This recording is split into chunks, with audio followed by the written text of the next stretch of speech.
Ladies and gentlemen, we interrupt your regularly scheduled programming to bring you this special bulletin. The actual sequel to a beloved underwater survival horror-esque game has been announced, Subnautica 2. And, well, my initial reaction is, I'm so excited, I just can't hide it. Soon, hopefully, we'll be playing, or attempting, Subnautica in VR, at least for 5 seconds. For everyone to point and laugh, but I digress.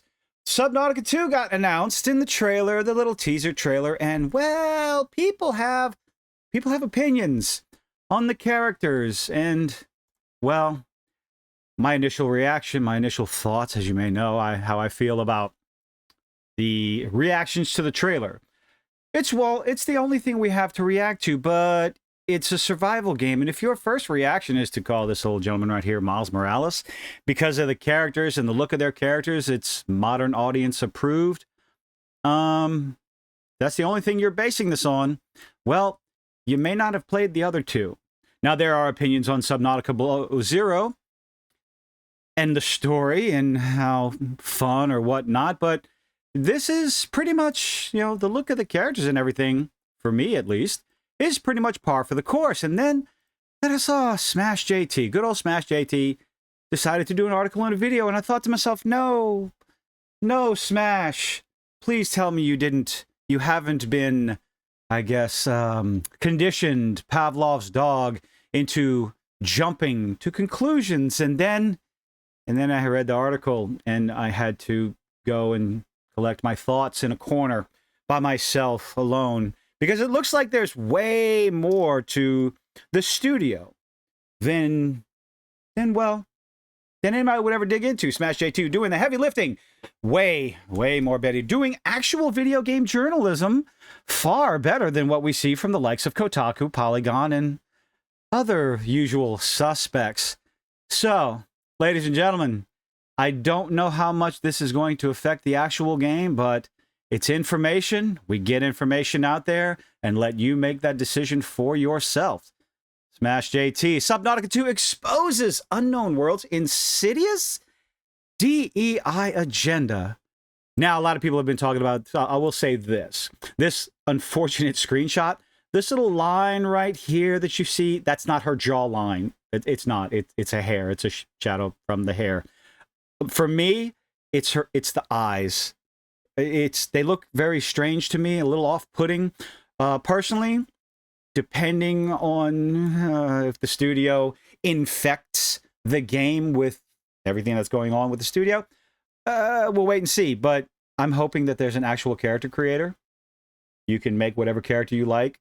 Brown, blue, violet sky. Do whatever you want, because apparently Subnautica 2 will be a multiplayer co-op, which, again, could be a lot of fun, depending on what the studio does. The studio, Unknown Worlds, developer behind the beloved underwater survival game Subnautica, a game that I'm continuously going back to from time and time again, either streaming or just, when I'm bored, when I want to sit back and play an underwater horror game, because that's what this is for me. It's a horror game, and it's an absolute horror game. Even though I'm playing it on a window, on a TV, or whatnot, I'm not actually part of the game, which is wild because I want to play it in VR because I have a death wish. Anyway, it's a fun game for me. I enjoy the survival aspects, the crafting, the building, the discovery, and all that stuff. So, just in and of itself, Subnautica 2 is a happy announcement for me. But then we have this. By the initial reactions on social media, oh boy, we are certainly in for something.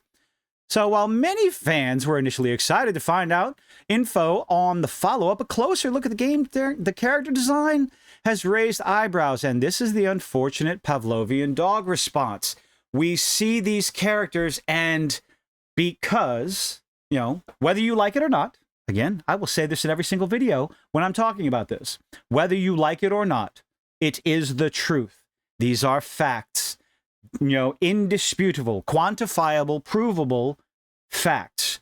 Trailers come out. We see a particular type of character design. We see a particular type of theme coming across. Particular type of speech certain words being used, and then the game comes out and it's a complete and total pile of Triceratops feces. So after so many examples of this, of so-called woke, of ideologically driven, checkbox driven video game development out there, what are we supposed to think? Maybe, just maybe, if these developers would start proving us wrong, I mean, first and foremost, we would love it. Prove us wrong. Show us character models like this, and then put out a game on par with Black Myth Wukong, on par with the fun factor of Space Marine 2. Do that consistently, and we'll praise you. We'll talk positively. We will promote the game all the way to the moon. But that's not what's happening. Over and over again, these games end up being hot garbage because the focus is on the diversity, the equity, and the inclusion above and beyond, and to the detriment of story, world building, and gameplay. Widened chins. It's up to you. The characters presented in the trailer all appear androgynous. Again, they're very similar to the previous characters in the two previous games, Subnautica and Sub-Zero. So, not something I, personally, is not necessarily going to criticize. So, well, what am I getting at? Let's move on. Let's see, I discovered in my research on this one, DEI agenda goes far deeper than any ocean. I like that pun there. Diving deeper? Sorry, I had to say it. Well, you already set it up here, Smash. So, run with the pun. Keep doing it. You are a journalist, aren't you? Anyway, sorry, I had to say it. Of course you did. Don't apologize. Anyway, into the studio behind the game, it becomes clear that Unknown Worlds has fully embraced the DEI initiatives, pushing them above all else, and that's what I'm afraid of, including what looks to be the actual gameplay experience.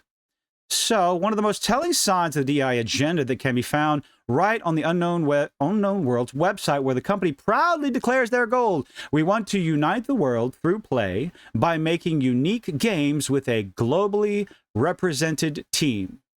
Again, in a vacuum, in and of itself, there's nothing wrong with that statement. Unfortunately, we are not in a vacuum. We cannot take these statements in and of themselves. We see these statements across the internet on these consultancy group websites, on other websites when trash games comes out, with Ubisoft, with CD Projekt Red. Despite the fact that my love for Cyberpunk 2077, I will call them out and showcase it. It's blasted everywhere, in our face, over and over again. So, what does it mean? And I did have the question, it's like, did they have this statement on their website back before, when they made the original Subnautica? Don't know. Notion of unite the world through a globally represented team sounds great on paper, yes, but in practice, it's the kind of language, and that's the important part, it's a kind of language that's always a sign that the focus has shifted away from crafting excellent gameplay experiences and toward pushing DEI-driven messaging. Yep. With character designs in Subnautica 2 reflecting this bland, non-distinct diversity. If it's a first person, I really don't see a problem with that, but then that is my personal, unbiased, opinion. Everyone make your own decision. Everyone votes with their wallet. Everyone makes the decision on whether or not they're going to support a game when the characters look androgynous. It is important. We all like aesthetically pleasing character models. For me, Subnautica, it was never about the character model. It was about the world itself, the beauty, and the Subnautica world is absolutely beautiful. The creatures, the fish, the world, the coral, all these different biomes in Subnautica. That is what mattered to me above all else. And again, if it's a first-person game, the difference comes in if you're a third person or you see the characters, or if it's an online game, and in this case, Subnautica 2 will be a multiplayer co-op, two-player co-op.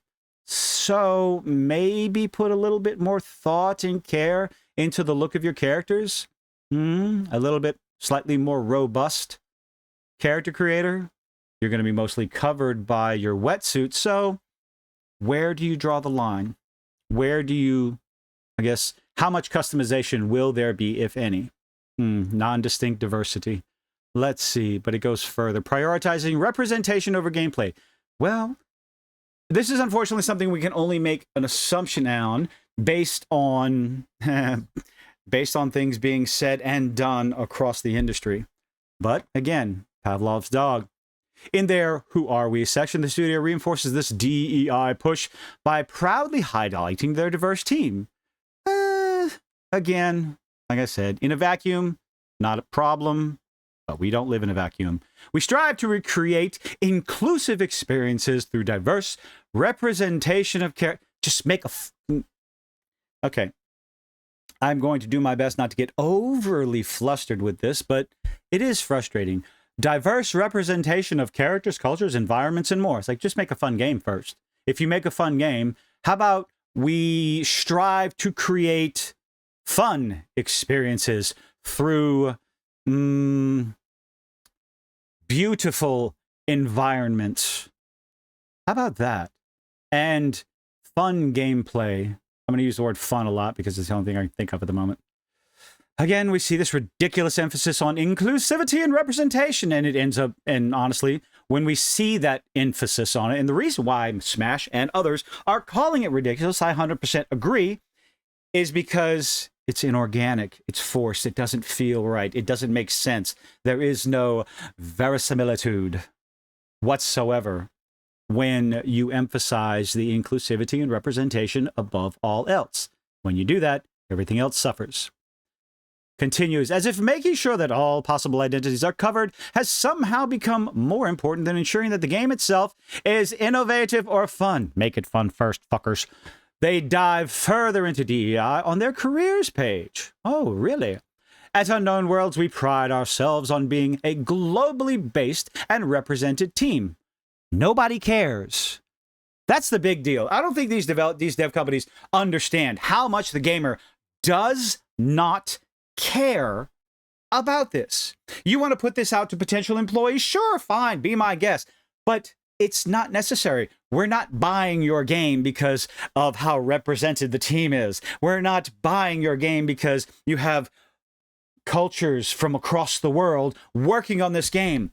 We're going to buy your game if it's fun.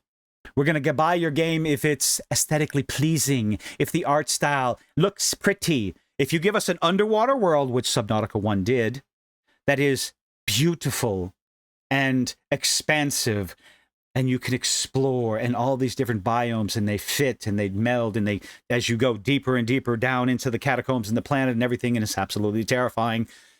Anyway, we buy them because they're fun.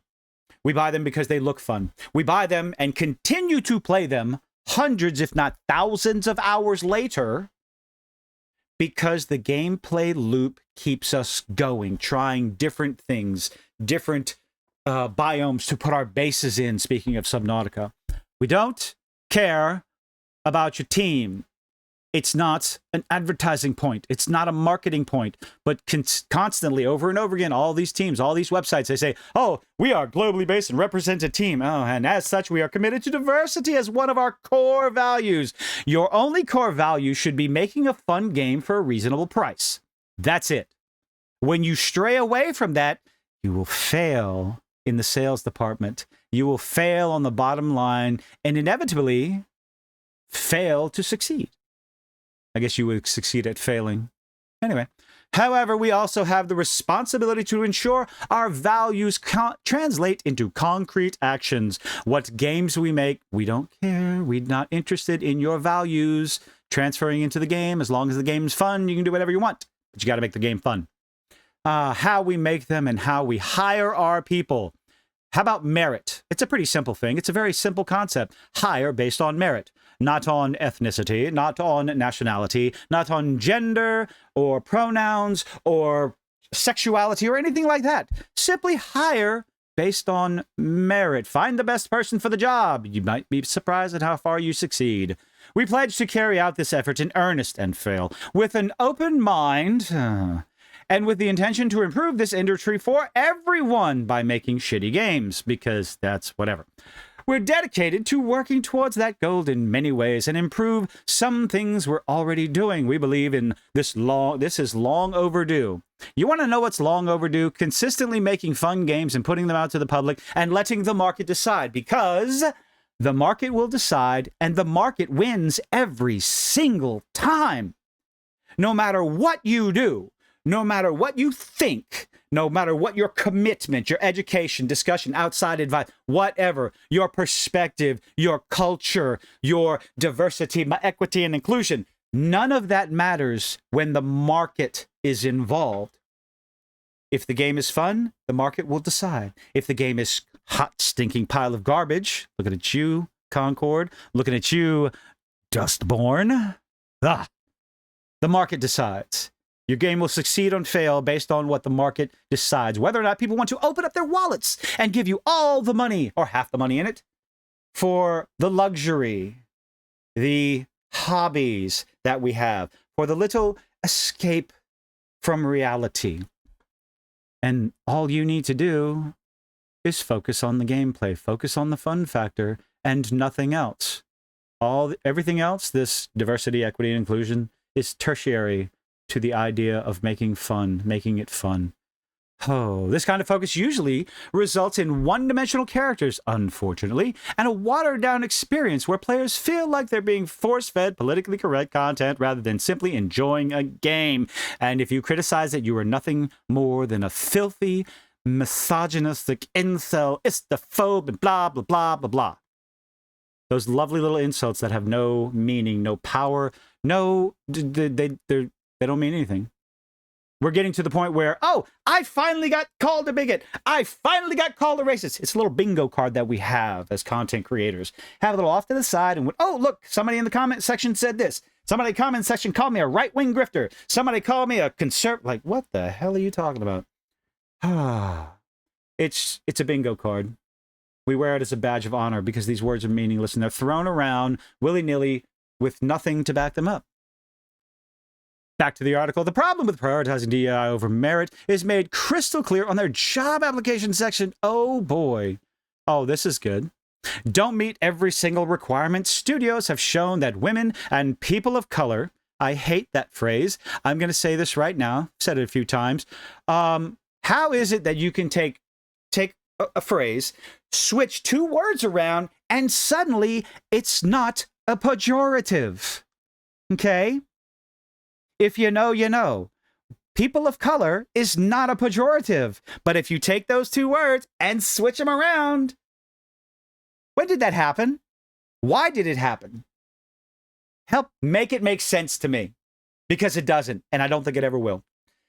Women and people of color are less likely to apply at jobs unless they meet every single qualification. Or they're not interested in the job. Maybe.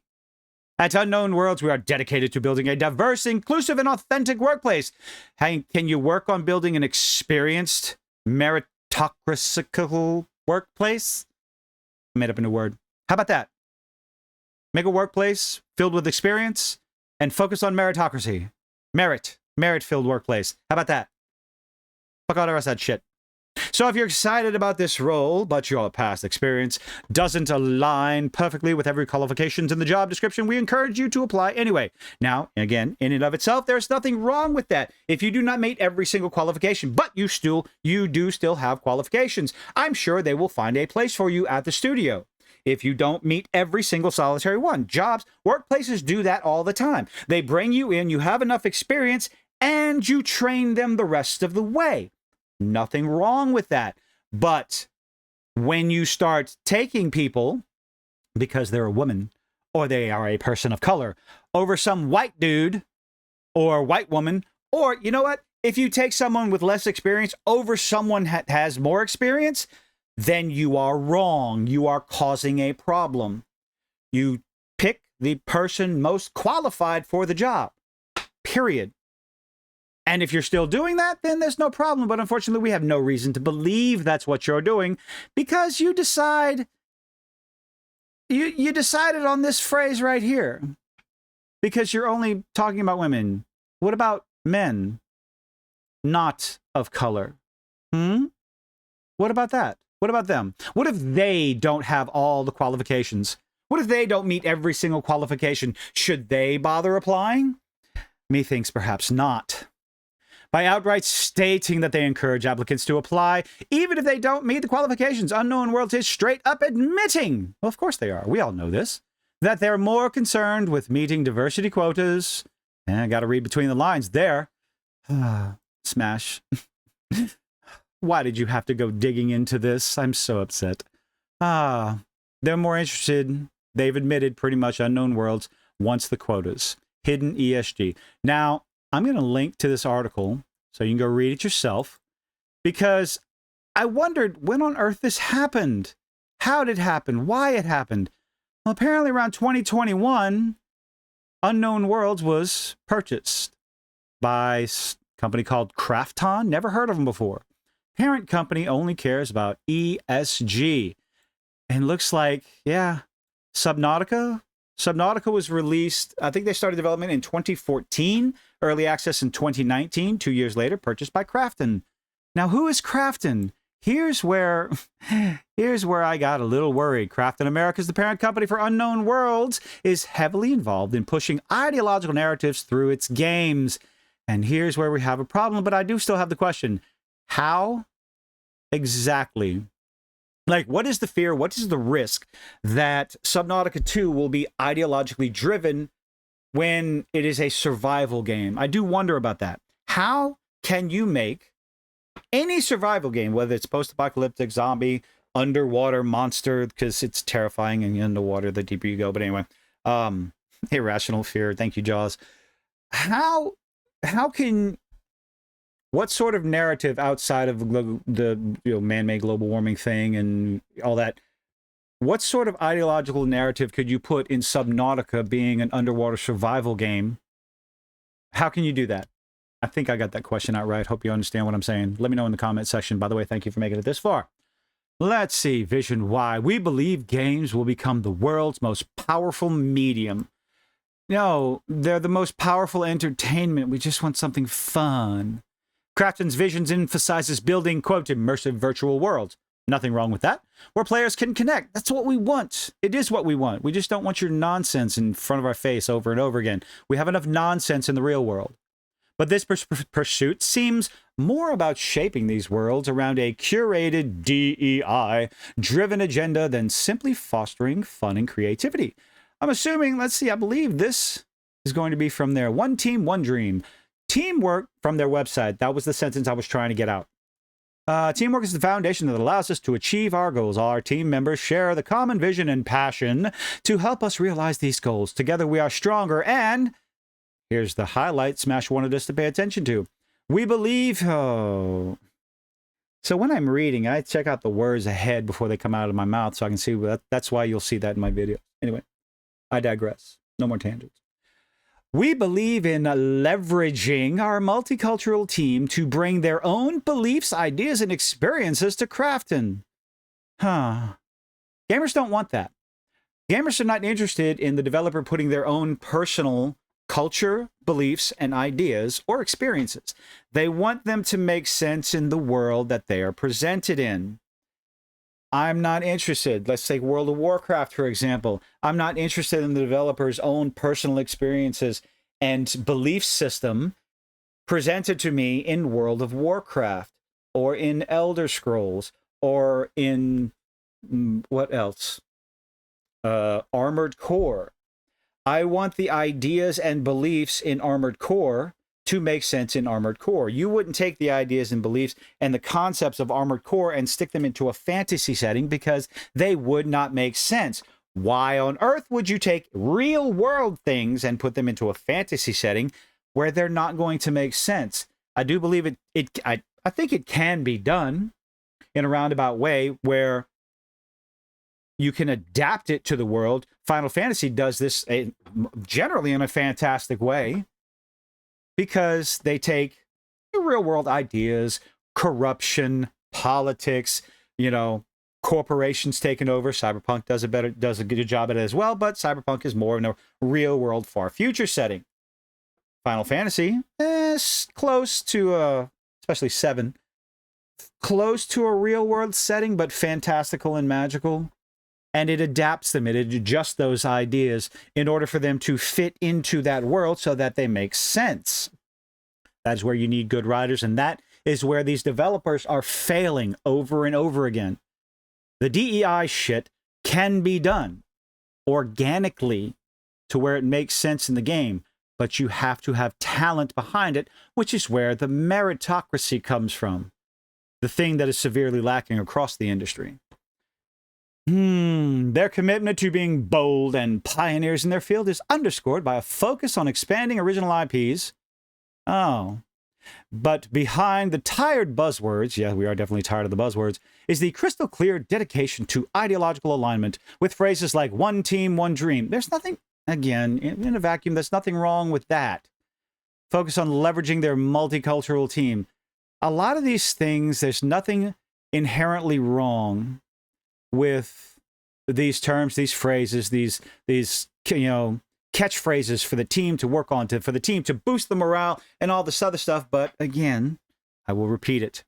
We don't live in a vacuum. We've been force-fed nonsense over to go, or attempted to be force-fed nonsense over and over and over again, that we're tired of it, and we see these buzzwords and we just check out. I'll end it on this one. I'll put a link in it. Another studio falls to DEI. Subnautica 2 may have been originally been a highly anticipated title. We'll have to wait and see. But it seems that Unknown Worlds has fallen into the same trap that so many companies do, prioritizing DEI-driven agenda over the actual craft of the game development. And again, I don't think we have enough to make that decision yet. We have red flags. Obviously, again, I'll show this off. Here's the two main characters that they showed in the trailer. Okay? But being a multiplayer co-op, a two-player co-op, I do, maybe do I believe or do I hope? I think I may just hope, holding out hope, that you will be able to customize your own character. Absolute customization. But if you can't, well, it may not make a lot of sense. But again, if you're only basing your hesitancy on Subnautica 2 because of these characters, go back and look at the original characters. Not much different. Of course, Subnautica 1, he looks kind of goofy. But unfortunately, those are two smaller red flags. But the studio itself, focusing on my diversity, my equity, my buzzword, and then Crafton being involved, that's a much larger red flag. I do not pass judgment without more. This is a lot of information. It does have me a little exceptionally concerned as to where Subnautica 2 will go and how they're going to handle it and what's the story going to be and will I even care about the story. Definitely going to be keeping an eye on it because I do love Subnautica. I go back to play it every now and then. But link to the original article. Go check out the article. Go check out Smash JT. Give me a like. Give him a like. Give him a sub. Give me a sub. Do all that nifty little stuff that us YouTubers beg you to do. And I hope to see you on the next one. Bye-bye.